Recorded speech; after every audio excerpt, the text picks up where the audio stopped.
அதுக்கு ஒரே ஒரு காரணம் தான், அவங்க என் மேலே வச்சிருக்கிற அன்பும் பாசமும். அந்த அன்புக்கும் பாசத்துக்கும் நான் எப்பவும் கடமைப்பட்டிருக்கிறேன். அதனால தான் இந்த சுற்றுப்பயணத்தில் மற்ற எல்லா விஷயங்களையும் தாண்டி மக்களுடைய சேஃப்டி, அதில் எந்த காம்ப்ரமைஸும் பண்ணிடக்கூடாதுன்றதுக்காக தான் அது என் மனசில் ரொம்ப ஆழமாக இருக்கும் அந்த எண்ணம்.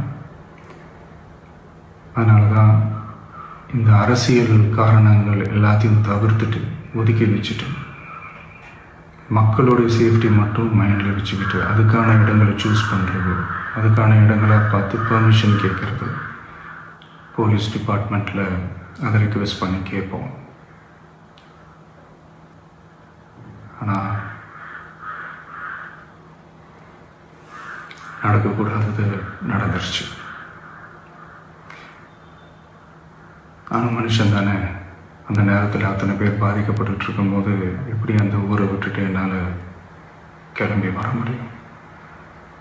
நான் திரும்ப அங்கே போகணும்னு இருந்துச்சுன்னா அதை ஒரு காரணம் காட்டி அங்கே வேறு சில பதட்டமான சுச்சுவேஷன்ஸ், வேறு சில அசம்பாவிதங்கள் அந்த மாதிரி எதுவும் நடந்துடக்கூடாதுன்றதுக்காக தான் நாங்கள் அவாய்ட் பண்ணோம்.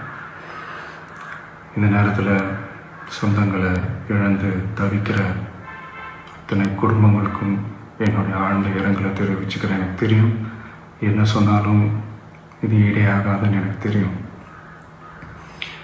ஹாஸ்பிட்டலில் ட்ரீட் பண்ணிகிட்ருக்கிற எல்லாருமே சீக்கிரமாக க்யூர் ஆகி வரணுன்றதை இந்த நேரத்தில் நான் வேண்டிக்கிறேன். கூடிய சீக்கிரமே உங்கள் எல்லாரையும் நான் சந்திக்கிறேன்.